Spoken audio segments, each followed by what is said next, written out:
En la atención del paciente quemado tenemos esas dos imágenes, la primera del ATLS que ustedes ya lo tienen, que seguramente ya lo han revisado, y la segunda es la imagen de un niño en una cocina. La imagen se da como tal porque los pacientes que más llegan a las emergencias con traumas térmicos son pacientes pediátricos. Y los accidentes ocurren con mayor frecuencia en las cocinas de los domicilios. En las personas adultas, los niños son traviesos, suelen indicar con quemaduras parciales o a veces totales, graves. Muchas veces necesitan ser referidos a una institución.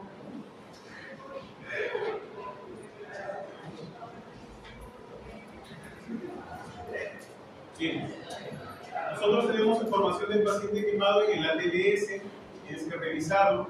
¿Sí?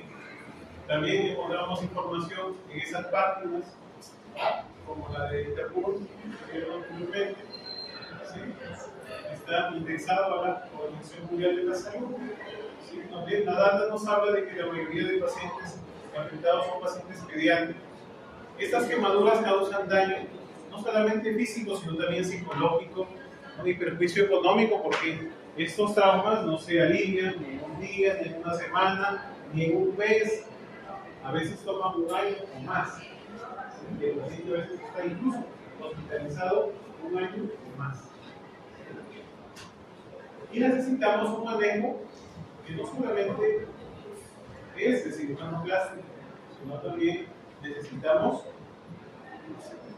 al nutricionista, al psicólogo, al terapista físico, al terapista respiratorio, a la trabajadora social, porque muchas veces las familias se quedan sin recursos, ¿no? Tienen que hospitalizarse un año. El CIS te cubre, pero muchas veces te cubre la mitad o un poco más. A veces se llama lo mismo. Entonces es un manejo multidisciplinario. Cuando se da el trauma térmico se configuran estas tres zonas que siempre vienen en su examen. ¿Sí? Ahí está, la zona A, B y C. La peor de todas es la zona A, la zona de coagulación, la zona coagulada, la más gravemente afectada. En segundo lugar está la zona de éxtasis, que es la zona B. Y en tercer lugar, la menos afectada, la menos grave, la rescatable, es la zona C, que es la zona del hiperemia. Por eso se tiende a que cuando se dé trauma térmico, la retire lo antes posible, aprenda al paciente, lo lleves a la ducha para que esa zona C no se expanda, ¿sí?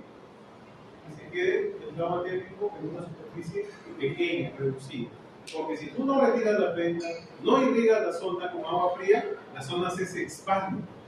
¿Sí? Se expande y el trauma térmico gana mayor superficie corporal. Tenemos ahí las tres zonas en una región formaria del lado derecho. Pero la reacción resulta que no solo es de afectación local, también cuando la superficie total quemada compromete el 30% más en el adulto, y hay una repercusión sistémica, hay una severa repercusión sistémica, porque el paciente que tiene compromiso hemodinámico, ¿sí? Se muestran líquidos en el tercer espacio y el paciente puede incluso hacer shock, ¿sí? Puede hacer taponamiento renal, ¿sí? Respiratoriamente hace broncoconstricción, ¿sí? Vamos a encontrar que reduce su estado inmunológico, se vuelve inmunodeprimido y su metabolismo se torna hipercálculo. Acá tenemos un caso que nos llegó al hospital, ¿sí? El paciente encontraba con múltiples térmicos y comprometido su vía aérea. Es un paciente traído del penal Mixente, hace como 3 años en el penal. Fue uno de los sobrevivientes, y muchos murieron. Vamos a ver de que la respuesta sistémica, como ya se mencionó, se desencadena a partir del 30% o más de superficie corporal quemada. El paciente hace shock, se disminuye el gasto cardíaco, se extravasan los líquidos, estos ocupan el tercer espacio y el paciente se torna olímpico. Por eso es importante que el paciente quemado lo hidratemos lo antes posible, de forma muy agresiva, pero hay que estar vigilando la diuresis. La diuresis.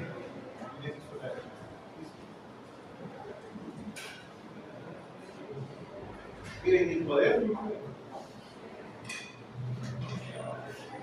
Tú que notas en cuaderno, en tablet, y en una hoja reciclada.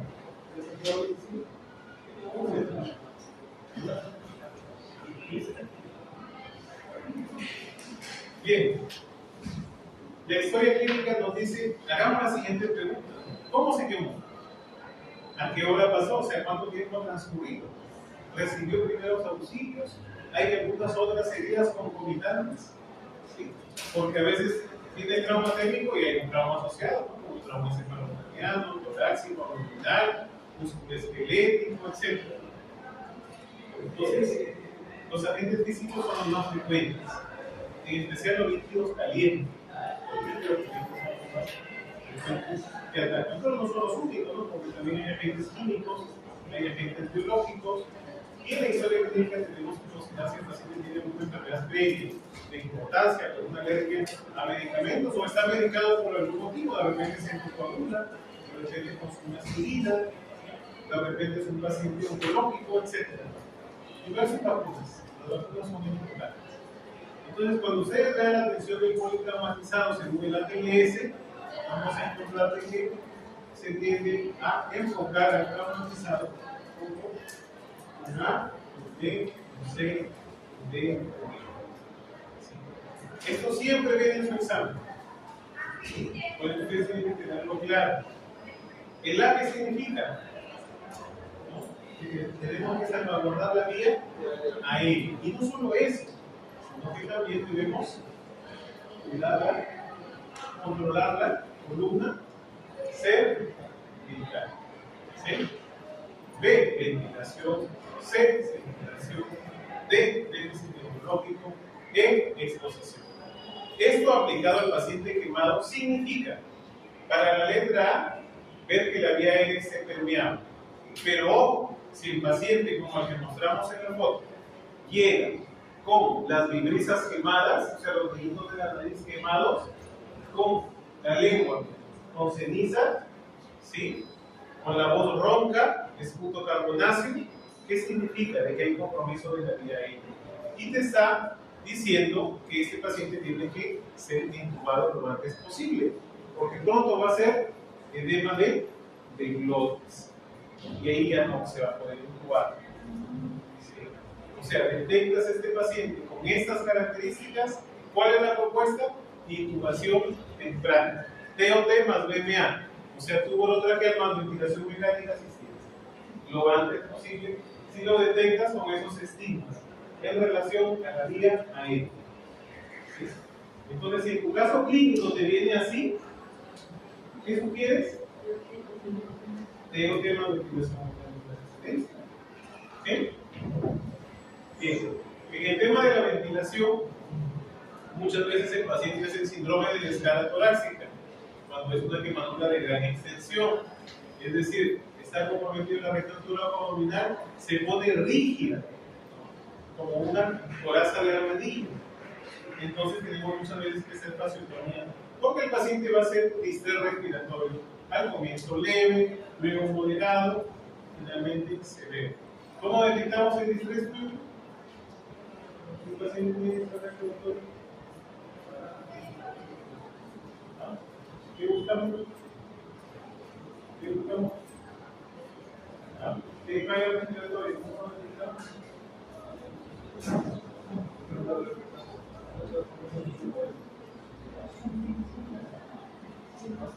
Tenemos que hacer un análisis de gases arteriales y buscar el plagio menos de 300. Circulación, evaluar la presión arterial, el pulso, el llenado capilar, asegurar las vías que estén permeables, dos periféricas como mínimo. Lo ideal es una central. Déficit neurológico y va a venir en sus casos clínicos. ¿Qué cosa? Fuerte. La escala de coma vigilado va a venir en sus casos clínicos. Tienes que aprender la escala de coma vigilado. Anota. ¿Sí? Exposición, tenemos que remover las prendas, limpiar la zona. ¿Sí? y tan pronto termine la evaluación, cubrir el paciente. No te olvides que siempre en una quemadura tenemos que valorar dos cosas fundamentalmente: la extensión de la quemadura y la profundidad. Según eso es el paciente. Ahí tenemos. ¿Qué usamos para la extensión?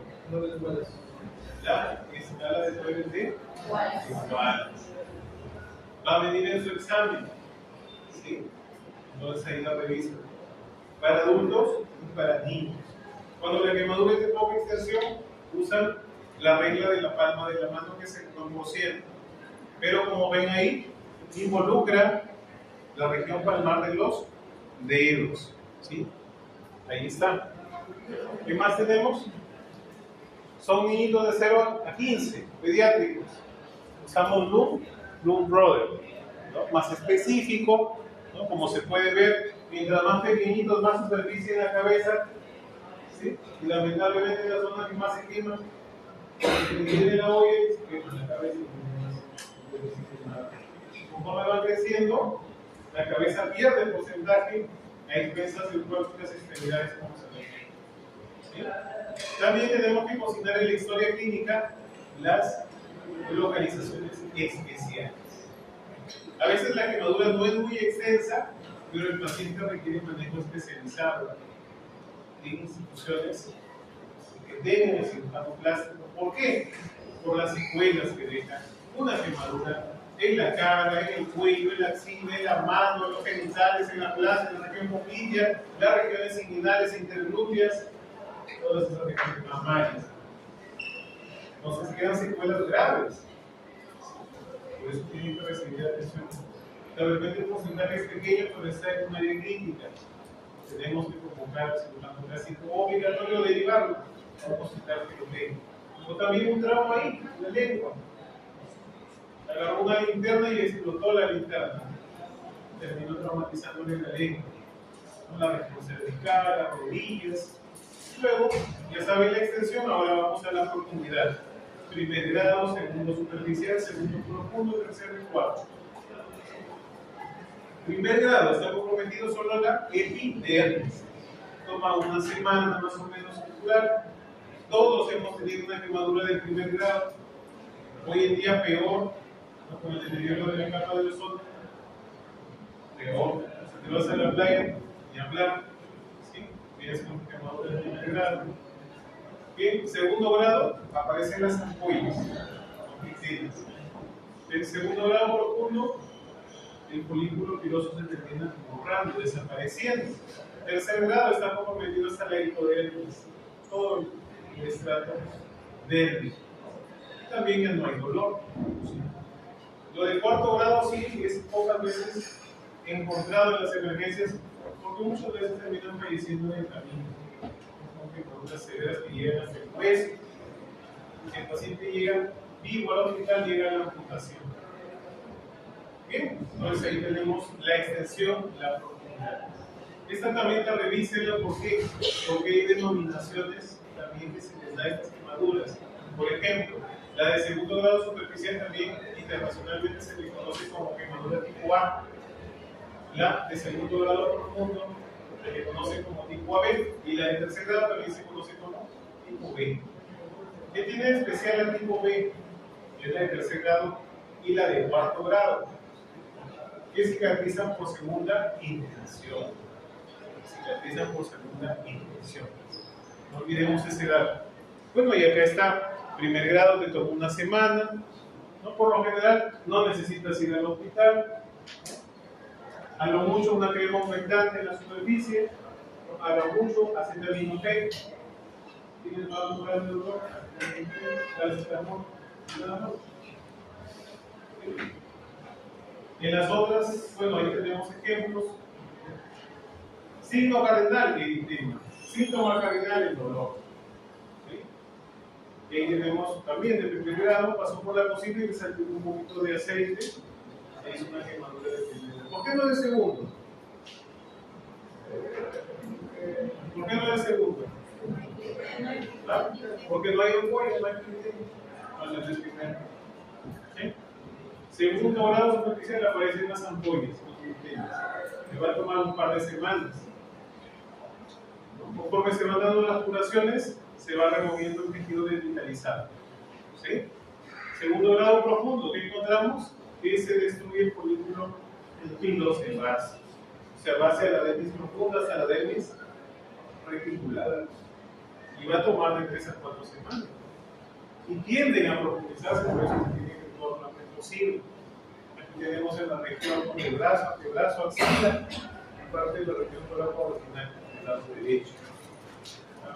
Involucra todas las capas, y estamos hablando de la de tercer grado, hasta el tejido celular subcutáneo, hasta la hipodermis. Y ya no siente, ya no hay dolor en esa zona. ¿Sí? Y la de cuarto grado es el último. Cuando ya no recibimos, o sea, si bien con vida, y si llegan para la amputación. Recién tenemos un caso que nos ha llegado, pero no es por quemadura, sino es por un tractor le ha pasado en el muslo derecho, la llanta del tractor, entre el tramo de Chiclayo y Lambayeque. Es una paciente que tenemos ahorita en la UCI, pero no es por quemadura. Pero más o menos luce así, y hoy día la iban a desarticular, o sea, iban a retirar su extremidad derecha, con 18 años. Accidente de tránsito, y como solidiano. No, porque la moto te gana, la moto es viva. La moto le gana al camión, al aire, al bus, al auto, todo. Este conductor ha querido ganarme pues al tractor. No le pudo ganar, se cayó, el conductor escapó, pero la pasajera quedó ahí aplastada por la llanta. Bien, chicos.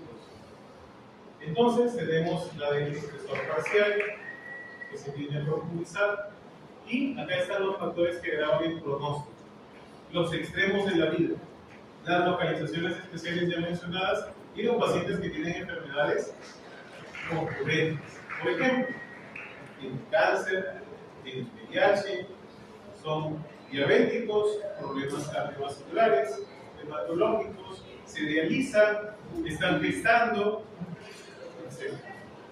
Entonces todo eso se cocina en la historia clínica. ¿Sí? Todo eso ya no es una historia clínica. Y eso también viene en su examen. O sea, te dan el caso y le aplicas tu Wallace, sacas tu porcentaje, ves la profundidad, lo ubicas en alguno de esos 3 boxes. O sea, es una quemadura menor, moderada o mayor, y según eso, actúas con la letra azul. ¿Qué hacemos? Manejo solo ambulatorio, ¿sí? Lo admitimos en un hospital general o va a un centro especializado para quemaduras. ¿Sí se entiende? Entonces, en tu caso clínico vas a detectar extensión, profundidad y toma la decisión. No está ahí para quemar. Toma la mejor decisión. ¿Sí?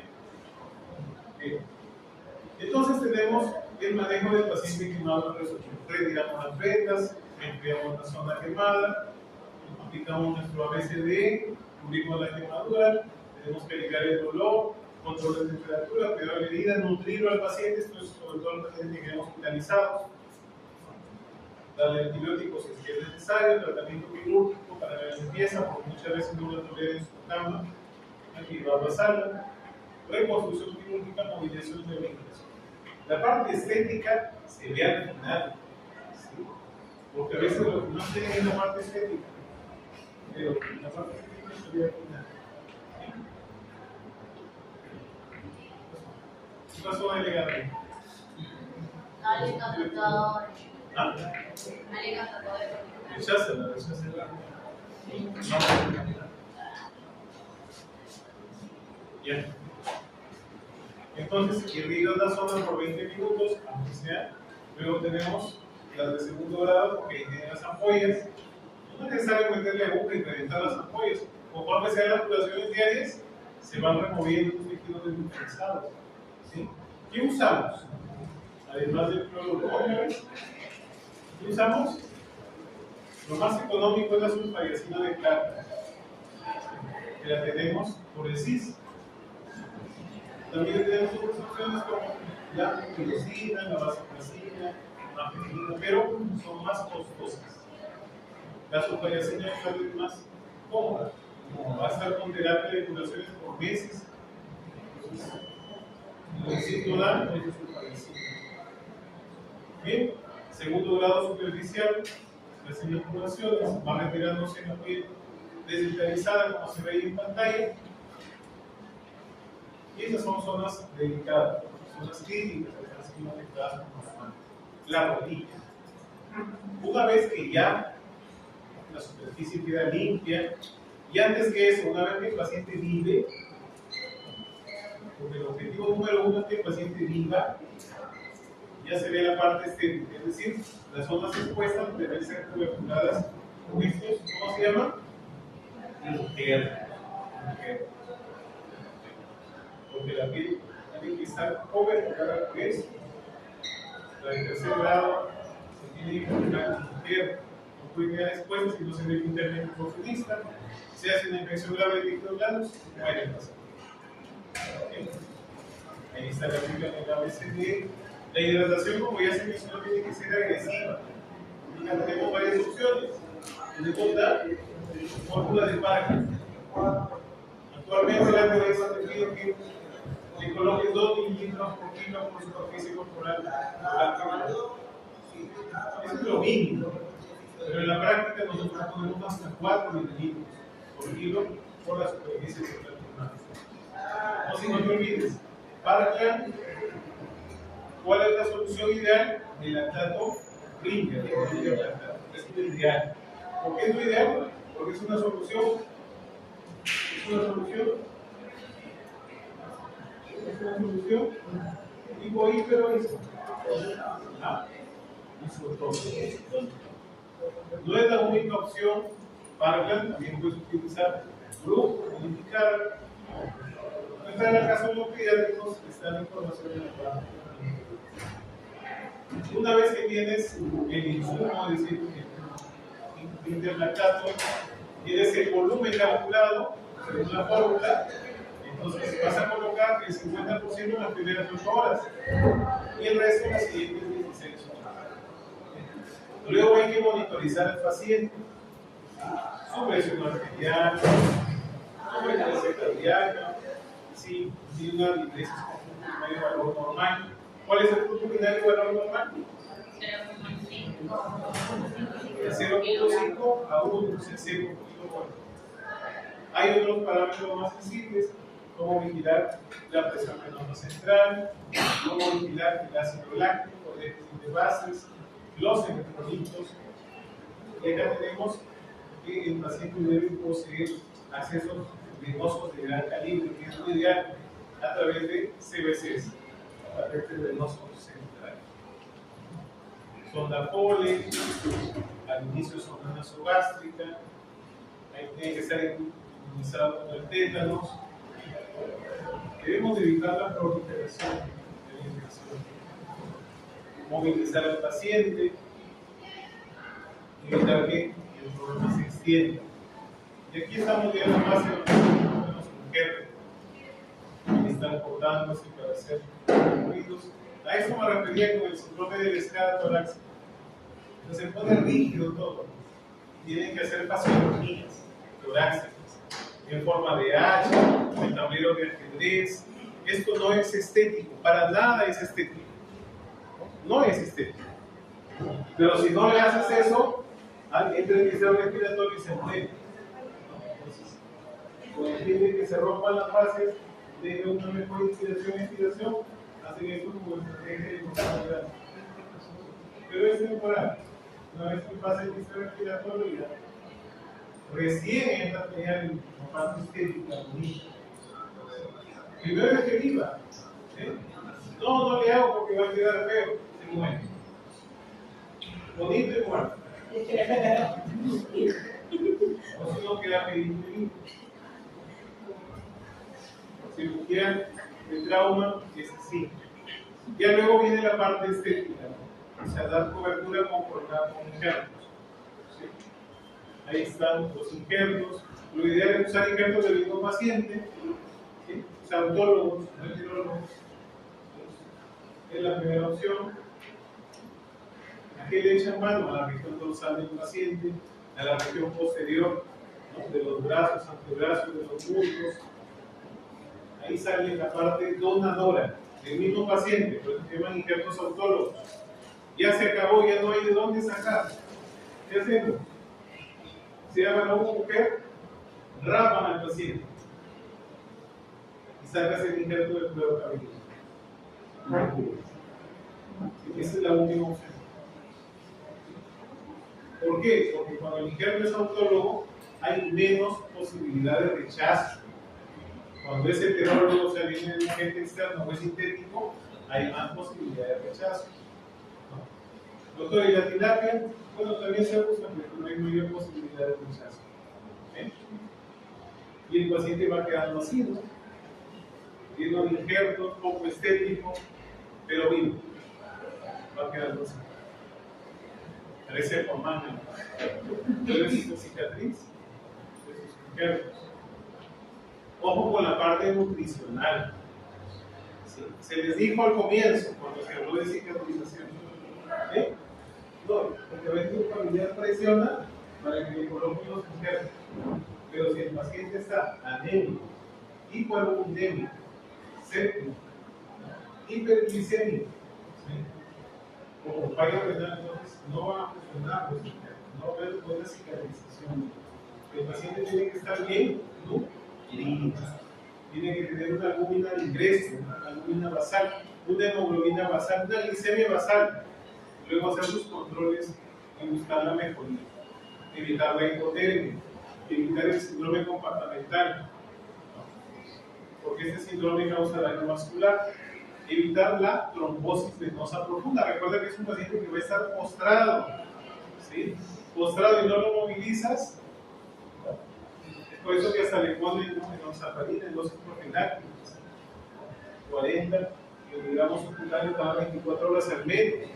Hay que evitar la neutropenia, hay que evitar la úlcera por estrés, esa úlcera de Curling por estrés que daña la mucosa gástrica y que lo lleva al paciente a tener hemorragia digestiva alta. Sangra tanto que entra en shock. Por eso es gástrico. O sea, es un manejo integral. ¿Sí? Un manejo integral. Hay que cuidarlo con aislamiento inverso. ¿Sí? Es un paciente que está aislado. ¿Qué significa aislamiento inverso? Fíjate lo que significa aislamiento inverso. Delegada, ¿qué significa aislamiento inverso?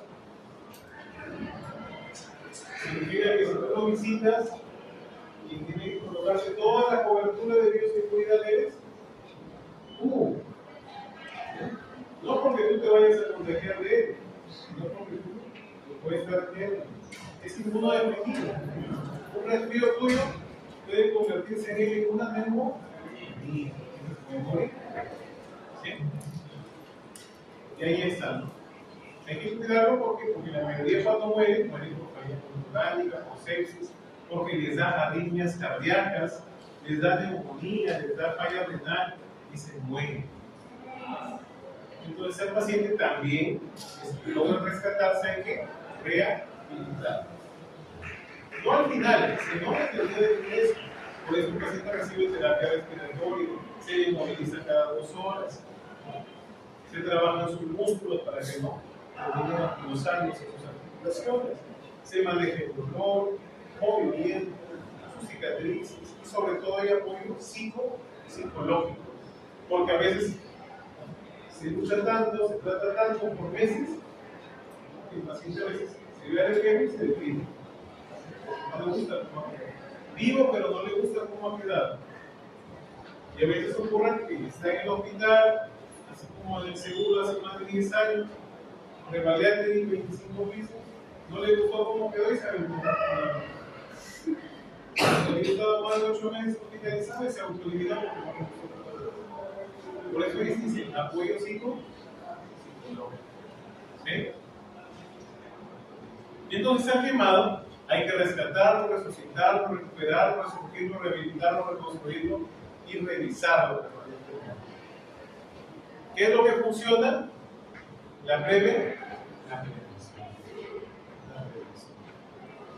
Ojo con esos niños, o los líquidos calientes en las cocinas, es una medida que es salvavidas. Bien, y acá tenemos una escala publicada por ABA, que es la Asociación Americana para la Atención del Paciente Quemado. Es una escala de severidad, donde te muestra al ingreso, al ser admitido a la emergencia o a la unidad crítica, con qué probabilidades tiene de sobrevivir el paciente. Y esto lo han aplicado en varios lugares del mundo como metaanálisis. Es bien sensible y va a venir como caso clínico para ustedes. O sea, ¿qué significa? Si viene una paciente, mujer, quemada, con una extensión que tiene seguramente de 30 más, vamos a ver ahí un punto si es mujer. ¿Sí? Y si es una mujer de 60 años, 3 puntos más. O sea, hasta digamos 4, ¿cierto? Tiene injuria inhalatoria, o sea, los estigmas de quemadura de la vía aérea, fiberizas, carbonazo, lengua con ceniza, o ronca. Entonces, tiene injuria inhalatoria, un poquito más, y hay unos 5. ¿Sí? Es quemadura de todos los estratos, 6 puntos, un poquito más, o sea, de tercer grado. ¿Sí? Y luego vamos a la superficie total quemada. Que sea un 40%, son 4 puntitos más los 6, 10 puntos. Nos vamos a la tabla. ¿Qué corresponde informar al familiar? ¿Qué corresponde informar al familiar? Que con 10 puntos, 10 tiene una probabilidad de sobrevida que oscila entre el 20 a 40%. Dicho al revés, tiene probabilidad de que muera entre 60 a 80%.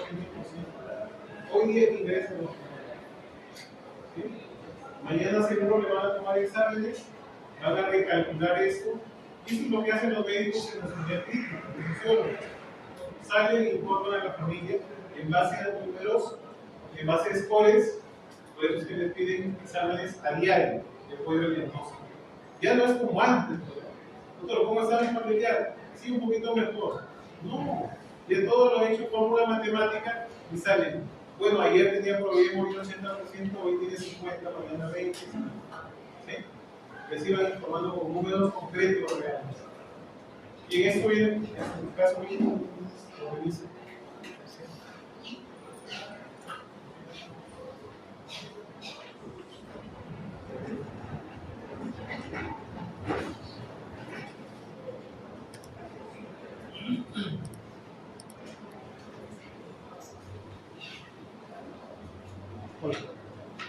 El aire, delegada, ¿qué hacemos con el aire? Esa es la gestión de la delegada.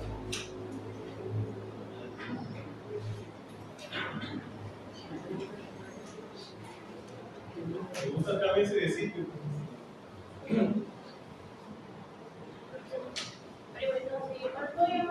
Claro.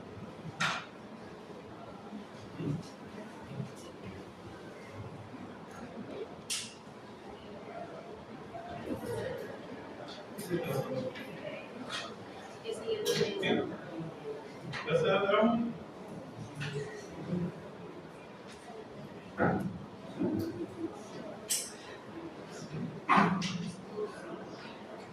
Bien, chicos, vamos a hablar de neoplasias del aparato digestivo, pero nos corresponde hablar solo de cáncer gástrico. Como el doctor vamos a hablar de cáncer de colon, cáncer de colon y recto. Acá vamos a hablar de cáncer gástrico. Datos puntuales que ustedes tienen que saber. La información de cáncer a nivel mundial está en el provocante. Ahí está todo el perfil epidemiológico mundial, ¿no? Por continente, por países, por órgano afectado. ¿Sí? Esta es una página que está indexada a la Organización Mundial de la Salud. ¿No? Como es de esperar, si nosotros vemos los casos prevalentes, los asiáticos van a estar adelante por densidad poblacional, seguido de los europeos como continente, América del Norte, África, ¿no? Y ahí tenemos un pequeño segmento del pastel en color verde, que es América Latina y el Caribe, donde estamos involucrados nosotros, y representa el 7.6% de la población. Si hablamos de muertes, también Asia está primero. Llevamos de casos prevalentes, y esta vez tomamos como referencia los órganos afectados, ¿no? Encontramos cáncer de mama, colorectal, cáncer de próstata, ¿sí? Pulmón, tiroides. Casos nuevos, hablamos de incidencia, otra vez cáncer de mama, pulmón, cáncer colorectal, próstata y cáncer de estómago. Y recién aparece el cáncer de estómago. Y aquí tenemos la mortalidad. Número 1 a nivel mundial, cáncer de pulmón, seguido del cáncer colorectal, hígado y estómago. Y luego tenemos en América Latina y el Caribe la prevalencia con el cáncer de mama por delante, seguido de próstata, colorectal, tiroides y cervix. Y tenemos los casos nuevos en América Latina y el Caribe, que es próstata, mama, colorectal, pulmón y estómago. Y las mortalidades acá presentes. Nuevamente, pulmón. Siempre el pulmón estaría adelante. ¿Por qué? Por el cigarro, ¿cierto? Por el cigarro. Por los trabajos a veces que tienen algunas personas. Como por ejemplo los policías de tránsito. Las encuestas ahí se fuman todos los días. ¿Sí? Por los que cocinan a veces en malas condiciones, ¿no? Porque ahora la mujer fuma más que el hombre, por eso aumenta el cáncer de pulmón, ¿no? Y ya, básicamente por eso. ¿Sí? Entonces, el cáncer es la segunda causa de muerte. ¿Cuál es la primera? ¿Cuál es la primera? ¿Cuál es la primera? No, que el cáncer es la segunda causa de muerte en el mundo. Raúl, ¿cuál es la primera?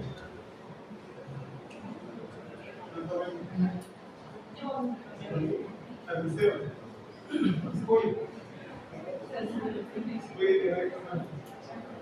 ¿Cuál es la primera? Son problemas cardiovasculares. Todavía es la primera causa.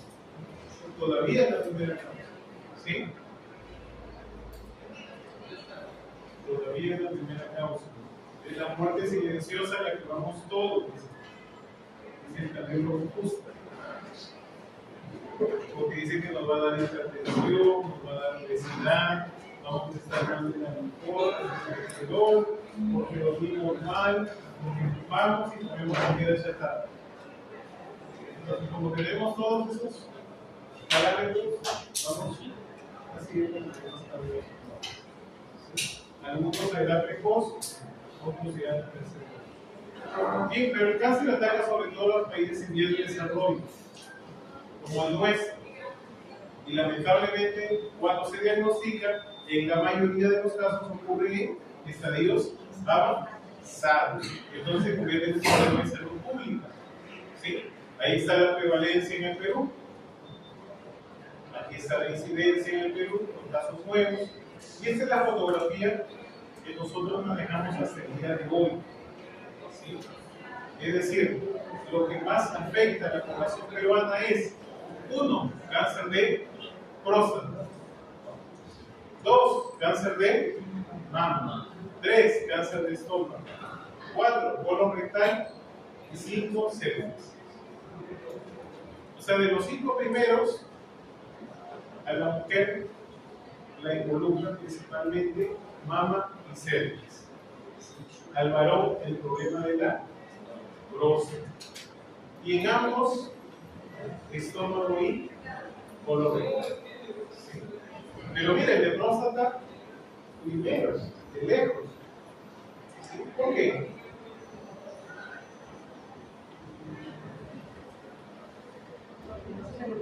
¿Por qué, chicos? Porque, mira, para el cáncer siempre se promocionan los screening. ¿Sí? Los screening. ¿Y cuál es el screening para la próstata? El TR. Y cuando hay campañas de TR, ¿quién va? Nadie. Pregúntale a tu abuelo si ha ido a algún screening de TR. ¿Qué te dice la luna? Que prefiere morirse. Buenas, por el aire. Sí, bueno. Entonces, como no acuden a los screenings, se diagnostican tardíamente. ¿Lo pago? Sí. ¿Qué quiere? Sí, apágalo. ¿Sí? ¿Que lo pague? ¿O que lo ponga? Bájelo, no. O sea, también te lo O sea, para más frío, que lo baje. sube. Aló. Temperatura normal. ¿Ya? Ya. Entonces, el cáncer de próstata tiene para rato, ¿cierto? Es complicado. Sí, ¿escriben para cáncer de mama? Ojo, el screening es un examen cómodo para grandes masas. Me refiero con cómodo a barato. ¿Sí? La mamografía no va a glucosa. ¿Cuál es? Sí, el autoexamen. Sí, el autoexamen. ¿Para el cáncer de estómago y colon rectal? ¿Ah? Un solo. ¿Endoscopía? ¿Cuál es el examen de TB? ¿Sabe qué es? ¿Sí? Hacen la campaña y llegan 5.000, solo detectan 50 con sangre oculta en ese positivo, y a eso les hacen endoscopía y la biopsia. Y la ecoendoscopía. ¿Sí? Y para cervix, todavía es el papa. ¿Sí? Y luego tenemos ahí la mortalidad. Ahí sí, mira, el cáncer de estómago se los lleva primero. ¿Sí? Más que el cáncer de próstata. Y entonces, cuando hay tumor en el cuerpo del ser humano, ¿siempre va a ser cáncer? No, hay tumores que son malignos y hay otros que son malignos. Por eso se hace la biopsia y el estudio del tejido por el anatomopatológico. ¿Sí? Es importante la biopsia, no se olvide. Más problemas de este tipo aparecen en la región mamaria y en las mujeres. Porque cuando encuentran un tumor, pues nunca piensan que es benigno, siempre piensan que es maligno. Pero muchas veces es benigno. ¿Cuál es el tumor benigno más frecuente? ¿El de la mujer? El fibroadenoma. Y se extirpa y se soluciona. Bien, vías de diseminación. Siempre en cavidades directamente, diseminación linfática y hematoma. ¿Cuál es el problema acá? ¿Los oncogenes? Los oncogenes. Porque los oncogenes tienen ese comportamiento que siempre viene en su examen. ¿Lo notas? ¿Sí? ¿Lo notas? ¿Qué comportamiento? Son autosuficientes en su proliferación. Tienen resistencia a la apoptosis, un potencial replicativo ilimitado. Invaden y hacen metástasis, generan angiogénesis y formación de nuevos vasos y va a haber insensibilidad a señales. Bueno, y aquí están estas corrientes, seguramente ustedes cuando han llevado oncología les han enseñado. Está la corriente de Fischer y la de Hansen, la del predeterminismo biológico y la mecanicista. Son parte de la historia de la oncología. Con Hansen, que es el mecanicismo, antiguamente se creía de que al tumor hay que tratarlo con bastante radicalidad. Y él hizo la mayoría de sus estudios en el cáncer de mama. Y decía, si yo soy bien radical con el tumor, va a tener éxito. Pero él pensaba que el tumor era único, de una sola familia y de una sola estilo. Hoy en día se sabe que eso es falso. ¿Sí? Entonces, él, como era muy radical, a la mujer le extirpaba la mama, le extirpaba el pectoral y hasta le sacaba los arcos costales. Era bien radical. ¿Sí? Pero luego se dio cuenta que pese a su radicalidad, los pacientes terminaban muriendo. Y es que los tumores son de diferentes familias, de diferentes estilos. Y es que cuando te dicen tienes un tumor en la mama, hay que estudiarlo. Porque lo único que han detectado es el nombre del problema, pero falta ponerle los apellidos. ¿Sí? Y muchas veces hay que hacer estudios de inmunohistoquímica, estudios genéticos, y recién ahí se plantea el plan terapéutico. No todos los tumores se manejan por igual. Lo mismo ocurre en el estómago, en el colon, en la próstata. ¿Sí? Entonces, cada tumor se maneja. Tienen a veces un mismo nombre, pero el manejo es diferente. ¿Sí? El manejo es diferente. A veces la primera opción es operar, otras veces no es la primera opción operar. No hay que dar quimioterapia, radioterapia. Y también en algunos casos ya no hay nada que hacer. No tienes que operar. Solo lo haces con negocio, nada más. Ya no hay nada que hacer. Acá tenemos exámenes de prueba diagnóstico, estudio de imágenes, biopsias, estudio de sangre. Cuando tomas biopsia, esta puede ser incisional o excisional. Hablo de las biopsias abiertas. Y si es percutánea, puede ser PAP o puede ser TUPUT o corebiopsia, dependiendo de las dimensiones del tejido extraído. Si es PAP, es función con agua fina, función aspiración con agua fina. Y si es TUPUT, con agua fina. Luego, una vez que tienes el diagnóstico, tienes que estadiar. Por eso a los pacientes les toman tomografías para ver si tienen metástasis. Una vez que estadías, te ves si el tumor está localizado o ya hizo metástasis. Y si está localizado, tienes que ver si es resecable o no es resecable. ¿Qué herramientas tenemos para enfrentar el cáncer? La que tiene más éxito es la cirugía, 60%. Pero recuerda lo que te dije hace unos minutos. No todos los pacientes a priori, o sea, la primera es cirugía. A veces primero tienen que ir a quimio, a veces primero tienen que ir a radio y luego a cirugía. O a veces, por linfoma gástrico, nunca van a cirugía. Solo van a radioterapia y a veces quimio y nada más. Y ya hacen nuevos estudios de imágenes, nuevos estudios endoscópicos, hablo de la estudio estructural y ya no hay tumor. Y nunca se operó. ¿Sí? Bien. Y en segundo lugar está la terapia farmacológica. La terapia farmacológica te da un 30% de éxito. Dentro de la terapia farmacológica está la quimioterapia, está la inmunoterapia, están las terapias biológicas, están las hormonoterapias, todo dentro de la terapia farmacológica. Y 10% la radio.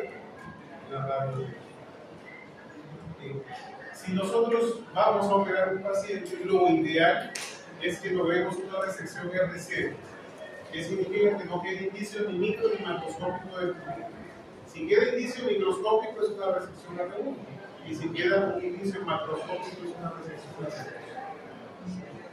Yo quiero que el paciente tenga un RC. Es lo ideal. Cuando un tumor es resecable, es porque se puede obtener una resección R0. Pero si es únicamente operable, puede ser R0, puede ser R1, puede ser R2. Y hay a veces procedimientos solo paliativos que hay que hacer al paciente, porque llega por emergencia. O sea, si voy a hacer algo paliativo es porque me llega por emergencia. Es decir, muchas veces no le sacó el tumor, solamente solucionó su emergencia. Y eso siempre viene en su examen. ¿Por qué viene el paciente por emergencia? Con cáncer. Si tiene cáncer gástrico, ¿por qué puedo tener?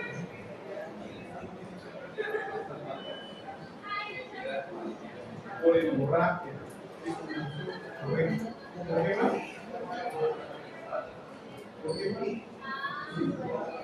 No,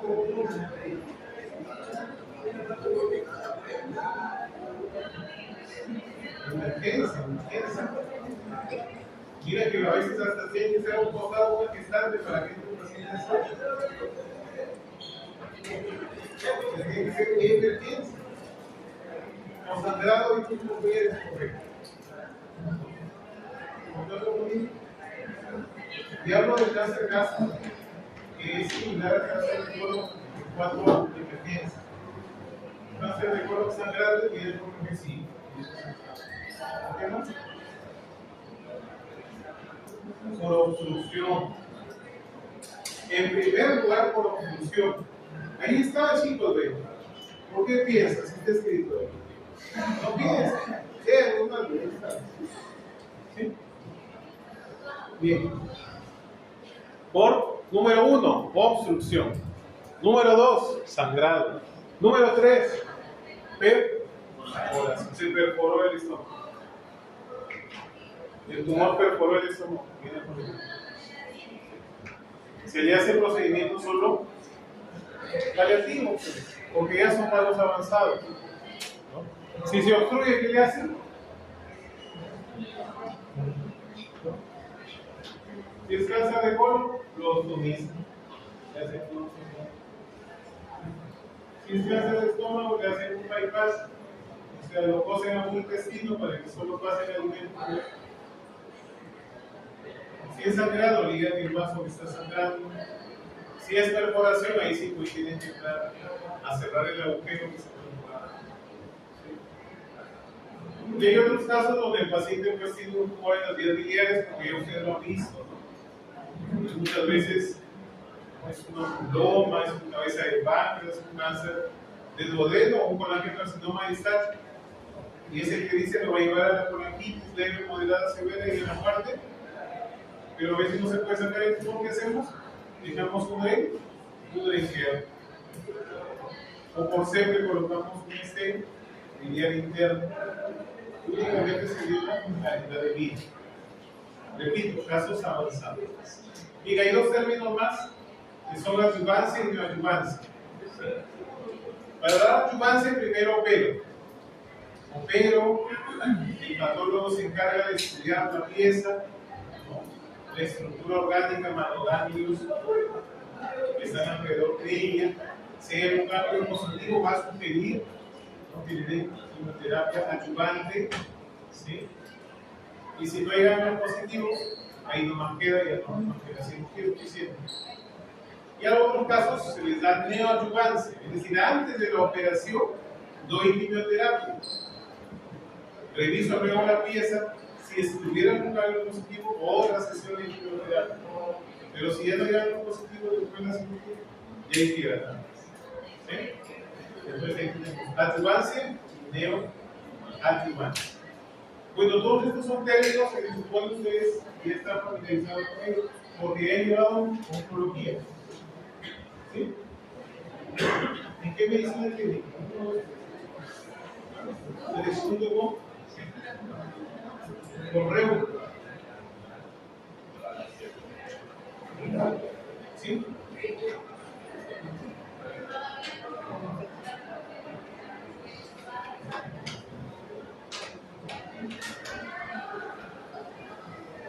Bien, chicos, el cáncer de estómago, el estómago, ¿sí? Nosotros tenemos algunos datos importantes. Por ejemplo, ustedes leen Schwartz, ahí ustedes van a poder encontrar de que hay tumores malignos y tumores benignos en el estómago. ¿Sí? ¿Cuál es lo más común? Adenocarcinoma. ¿Sí? Pero también hay linfomas, también hay leiomyosarcomas, hay tumor carcinoide y otras lesiones que son benignas. ¿Sí?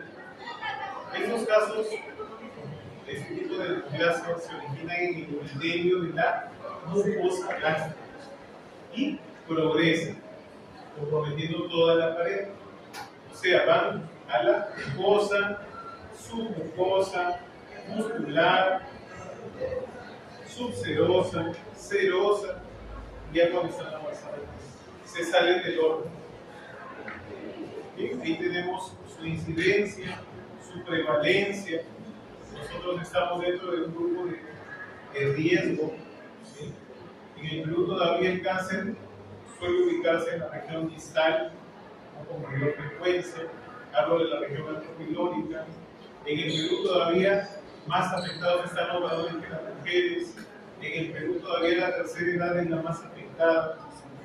Y el adenocarcinoma pues ocupa casi toda la casuística. ¿Sí? No te olvides de eso. Bien, entonces acá tenemos las incidencias de los casos en Perú. Acá tenemos incidencia y mortalidad por órgano. El detalle acá es la barra roja. Fíjense en la barra roja. ¿Sí? ¿Qué nos dice la barra roja? Que el cáncer de estómago es el que causa más muertes. más 9. Si los separamos, porque en el comienzo les estaba mostrando mezclados varones y mujeres, si vamos solo con los varones, primero está el cáncer de próstata y luego el cáncer de estómago, como causante de muerte.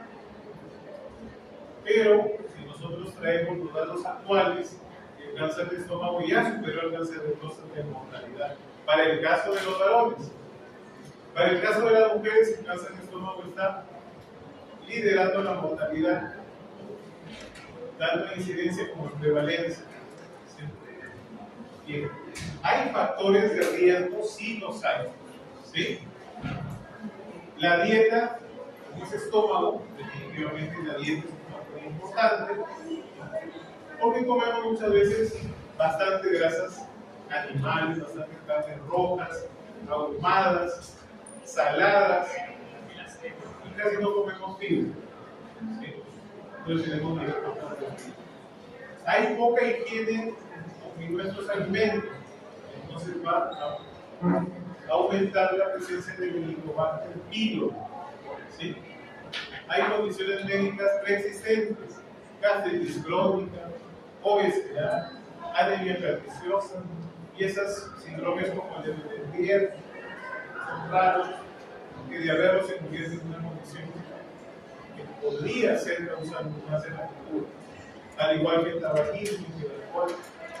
Y pueden revisar Salliston, Schwartz, e interfactores emocionales a mayor riesgo, alimenticios, ambientales, sociales,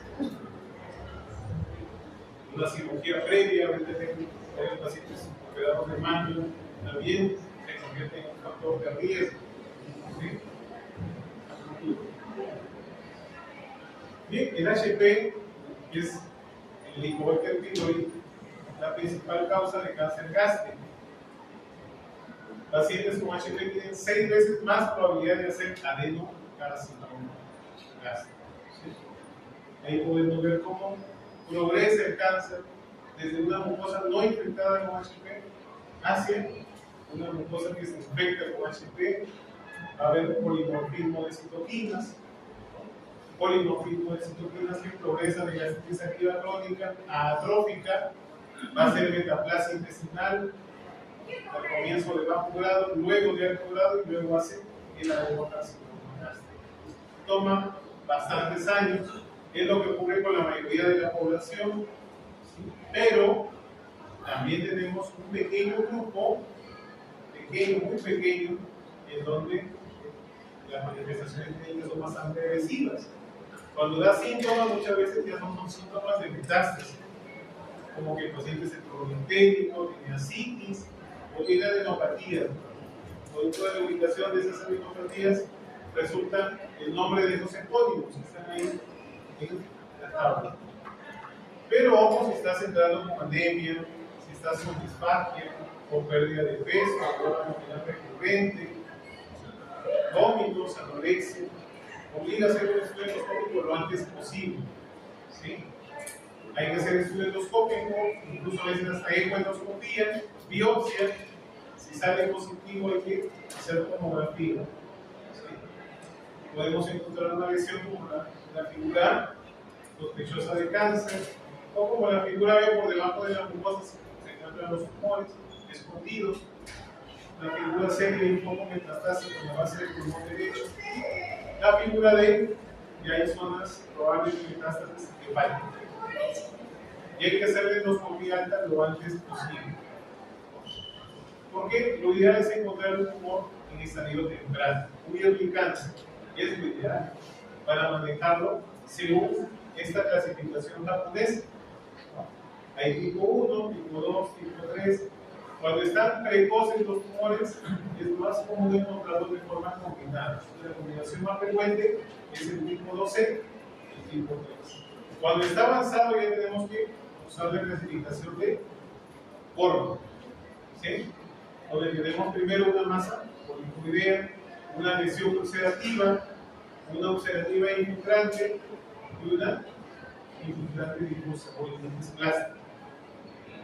Esto también siempre viene en su examen, la comparación, no solamente la escala de Goldman, ya de la clasificación japonesa, sino la comparación de la clasificación de Darwin. Se lo encuentras ahí en tus hábitos. ¿Sí? Que habla de un tumor, un cáncer gástrico intestinal, de tipo intestinal, y también de tipo difuso. ¿Sí? El intestinal lo atribuye a factores ambientales. No comes a tus horas, comes solo alimentos ricos en grasas animales, poca fibra, falta de higiene. Entonces, factores ambientales por muchos años terminan llevando al paciente a enfermedades. Pero también Laura dice que hay un factor familiar. Y encontramos que los pacientes con el tipo intestinal con más frecuencia son los pacientes de la tercera edad. Y cuando hay un factor familiar, los pacientes son los pacientes jóvenes, muchas veces que están entre los 20 y 40 años. ¿Con qué tipo de sangre? Grupo de sangre tipo A. ¿Sí? ¿Alguno acá tiene tipo A? ¿Ustedes? ¿Ustedes? ¿Tipo A? ¿Sí? ¿Usted también? ¿Tipo A? Son solo factores de riesgo. ¿Sí? No significa que va a dar ese problema. ¿Sí? Es más frecuente en mujeres, tipo A. Mujeres jóvenes. Aparecen con células en el niño de sello, diseminación linfática, transmural. Hay diferencia de el intestinal y de diseminación hematógena. ¿Sí? Bien, chicos. Entonces no te olvides, ¿sí? ¿Cuál es el más frecuente? El tipo, para tu examen va a venir, el tipo intestinal. ¿Cuánto? 60%. El difuso, 40%. Organ population, ¿qué significa? Población de la tercera edad. Más frecuente que el tipo intestinal. Factores ambientales, tipo intestinal. Asociado a las células atróficas, tipo intestinal. Región más afectada, región distal, astral, del tipo intestinal. Diseminación hematógena del tipo intestinal. Metástasis hepática del tipo intestinal. Y la columna de frente sería del tipo difuso. De ahí sale varias preguntas. Es la clasificación del agua. Y ahí está como luce. Tipo intestinal arriba. Y linitis plástica abajo. Se borran los pliegues. El adenocarcinoma es el más frecuente, pero no el único. La región andropirónica es la más afectada. Y el adenocarcinoma gástrico pues da esos síntomas. Muchas veces diagnosticado en estadios avanzados. Ya se mencionó que los grupos socioeconómicos de bajos recursos son los más afectados. También se mencionó de que a veces el paciente, sobre todo aquel que está con obesidad, suele tener ERGE. ¿Qué es ERGE? Enfermedad colorectal esofágica. Hace producto del ERGE metaplasia en el esófago distal y hace esófago de Barrett y cáncer. Cáncer de estómago proximal incluye muchas veces esófago distal. Aquí tenemos algunas explicaciones biomoleculares por la dotación del CDH1, por la alteración de la E-caderina, que promueve la aparición de este adenocarcinoma. Ahí están los ganglios afectados, los estadios avanzados. Ahí está cómo progresa la enfermedad de la pared del estómago. Se sobreentiende que si va a involucrar casi toda la pared, el pronóstico va a ser malo. En 5 años la sobrevida. Bien, y llegamos al tratamiento. Ahí mostramos una pieza quirúrgica de un paciente que se operó en el hospital. Y ahí está su estómago, pieza quirúrgica extirpada.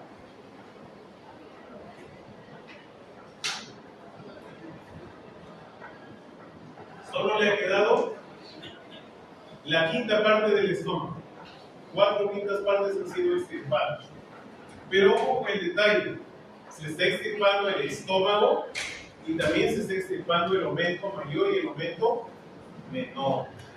Porque estos aumentos contienen las diferentes estaciones ganglionares.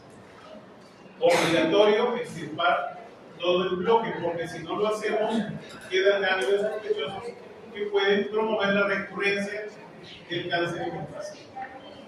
¿Sí? Ve con años, que debía haber sacado, el paciente y nomás a los pocos meses de nuevo vuelve con el cáncer. Y esta vez más agresivo. Y si se estiman bien todas las procesos ganglionares, la expectativa es buena. Muchas veces el paciente llega a su control y dura 5 años, 10 años, 15, hasta 20, 20 años más. Bien. Ya tenemos la porción proximal y la porción distal. La distal es la andromilómica, la proximal, cuerpo y forma. ¿Sí? Y acá tenemos Silverstein, que también viene en su examen. Ahí está. Silverstein. ¿En qué consiste esto? Ya hemos hablado del ERT, hemos hablado de la metaplasia, del esófago de Barrett. A veces el tumor aparece en la parte proximal del estómago. No ocurre en el Perú así, sí en los países donde hay bastante obesidad, como en el norte de América, ¿no? Sea en Estados Unidos y México, tienen más de estos casos. Pero, ¿qué nos habla esto? Esta clasificación nos dice que hay una zona de transición, que es una línea Z, donde cambia el epitelio gástrico a esofágico externo. Esa línea Z es lo que se toma como punto de referencia. 1 centímetro por encima de la línea Z, que está en la unión gastroesofágica, y 2 centímetros por debajo de esa línea Z, involucran el llamado sector 2, para el tipo 2, según esta clasificación. 5 centímetros por encima de la línea Z, 5 centímetros por debajo de la línea Z, son las zonas 1 y 3 respectivamente. Es importante identificar la ubicación del tumor. ¿Por qué? Porque eso te permite decidir. Mira, si tiene la ubicación 1 y la ubicación 2, podemos hacer disofagectomía. Se mantenga quirúrgicamente mediante disofagectomía. Mientras que la gastrectomía total a menudo se aplica cuando el tumor está confinado al tipo 3. No te olvides, tipo 1, tipo 2, esofagectomía distal. Tipo 3, gastrectomía total. Gastrectomía. Y bien, ahí está el progreso de la enfermedad. El colon también progresa así. Es decir, tipo 1A está confinado a la mucosa.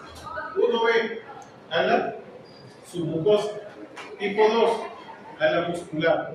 Tipo 3 se profundiza hasta la subserosa. Tipo 4, si es 4A llega a la serosa. Y si es 4B va más allá y va del órgano vecino. Como en este caso, el infante. Bien. ¿Qué más, chicos? Les dije, en la imagen no solamente se extirpado el estómago, sino el aumento mayor y el aumento menor, porque ahí hay ganglios, y ahí están las estaciones ganglionarias. ¿Sí? Tenemos las perigástricas, tenemos las de segundo orden, que están en la figura B, y tenemos acá toda la lista de estaciones ganglionarias, que tienen nombre propio, ¿no? Y que vienen para que aparezca en su examen.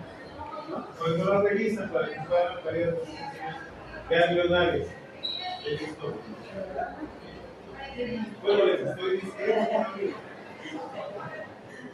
que los lo reviso.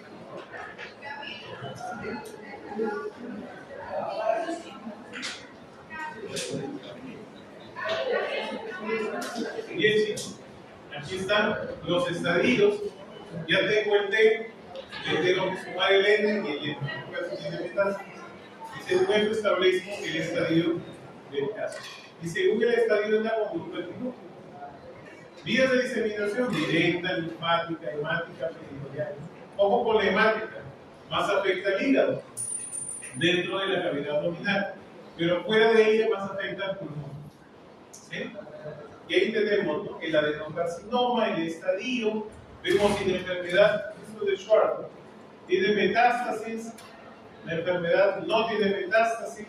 Si no tiene metástasis, puedo hacer la laparoscopía, puedo hacer una resección laparoscópica si está bien localizada, pero si ya tiene metástasis, hay que ver si solamente doy terapia paliativa o hago una cirugía que involucre primero un tratamiento previo por el oncólogo médico. Y ahí está la conducta quirúrgica según el estadio. Puedo hacer resecciones endoscópicas si es un estadio muy precoz. ¿Sí? Puedo hacer gastrectomías de uno más, de 2, de acuerdo al estadio. Conforme avanzando, voy haciendo más radical en la resección. Y si tiene metástasis, muchas veces doy solo quimioterapia, radioterapia, o hago una cirugía paliativa. Y ahí está la gastrectomía, puede ser radical con linfadenectomía de 2.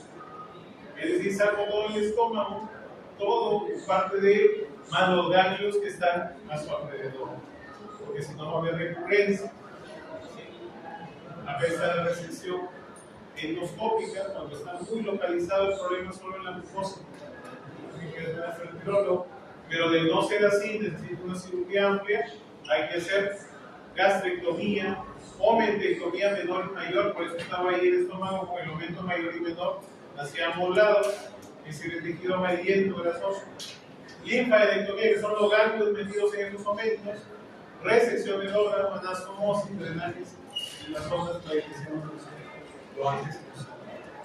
Mira, si es gastrectomía total, como está ahí en esa figurita de la izquierda, saco el estómago, el aumento menor, el aumento mayor. Si es solo de uno, saco los ganglios que están en color celeste. Si es de uno más, le sumo los naranjados. Y si es una gastrectomía total más linfadenectomía de 2, le tengo que sumar los 3 grupos, los celestes, los naranjados y los rojos. Si es un total, saco parte del estómago, quizá la región antroquilórica, los ganglios de las estaciones del aumento mayor y menor están en celeste. Si es de uno más, le agrego los naranjados, y si es de 2, le agrego no solamente pues, los celestes, sino también los naranjados. ¿Sí? Estos son los esquemas. De repente vienen para que les complete los numeritos. No lo digo. Porque venga para que le complete los numeritos. Ahí está, mira, subtotal. Está quedando parte del estómago. Está quedando el fondo y una pequeña porción del cuerpo. Y se hace una anastomosis en forma de Y. Por eso le dicen gastrectomía subtotal más una reconstrucción en Y de Rhodes. Y también tenemos la gastrectomía total. Fíjate, ya no hay estómago, pero también se ha hecho una reconstrucción en Y de Rhodes. Ahí lo pueden apreciar en el mundo. Si quedo yo uniendo el estómago al remanente duodenal, o sea, hago una gastroduodenostomía, eso es lo que se llama mismo 1. Pero si yo uno el remanente gástrico, cualquier uno, ese es un mismo 2. Esas son preguntas del examen nacional de medicina. Los casos, chicos, las clases son hechas en función a la temática del ENAR. Y un tiempo que a mí se me ocurrió poder decir, no, pero eso es para el presidente. No, eso viene del ENAR. Lo lamentable es que no nos están obligando a dar ENAR. Deberían ponerlo como requisito en la CEPAM para dejar de eso ENAR. Conocer el interno. ¿Sí? Porque de ahí ven, quizás muchos de ustedes aspiran a hacer residencia. No hace residencia. Bien. Gastrectomía subtotal distal, ahí está. Se ha sacado la parte antroquilórica del estómago y se ha hecho una unión únicamente con el diurno. ¿Sí? Ya no se ha hecho una Y. ¿Sí? Se ha hecho una anastomosis directa con el diurno. Es los 2. Es una opción. En cambio, en la otra sí me han hecho una Y de Rhodes. ¿Sí? En las dos se ha retirado la región antroquilórica. En uno se ha hecho el BIRRO 2, ¿no? Que es una anastomosis, y en el otro le han hecho una reconstrucción en piedra. ¿Sí? Entonces también van a haber complicaciones, por eso empieza a vigilar al paciente que se le opera el estómago. Hay complicaciones intraoperatorias, posoperatorias inmediatas, postoperatorias tardías. Entonces va a venir de repente una preguntita, ¿no? Dices, oh, es una complicación, ¿no? Postoperatoria inmediata. Y por ahí marca la incorrecta. Tienes que ver cuál es. ¿Sí? Bueno, es hasta ahí nomás. Ahí estamos con nuestro estómago ya.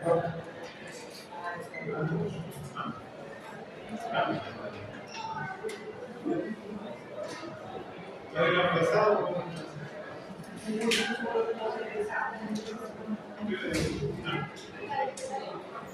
Ya le puso fecha el 22, ¿no me digas? La doctora. Ay, no le. Sí, Ya. 22. Ya hablé con ella. Ya no hay nada. Sí. Chicos, no se olviden sus trabajos.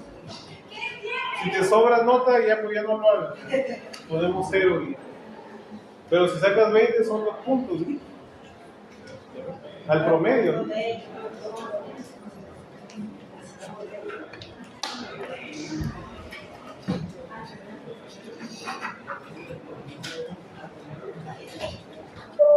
Ahí están los archivos, chicos, de sus notas, de los artículos, de la lista.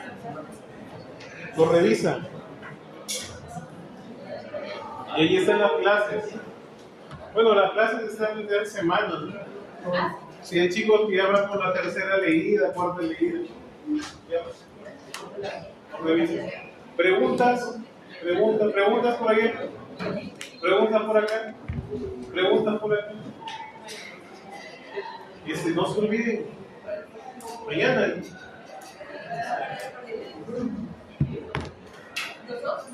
¿Quién va en la tarde? ¿Ustedes? ¿Cuál pasó?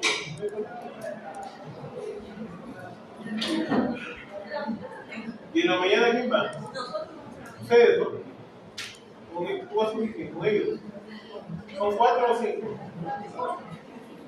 Yalnoboa, Santa María, Salcedo, Medino. Y en la tarde, ¿qué más? Todo el consultorio externo. Todo el consultorio externo, pero van al aula primero 7:30.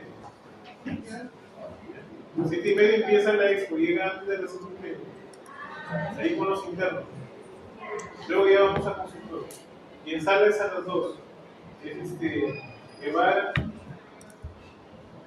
Rivera Paico, de la Cruz, ¿dónde está? Y Montenegro. ¿Cuántos son?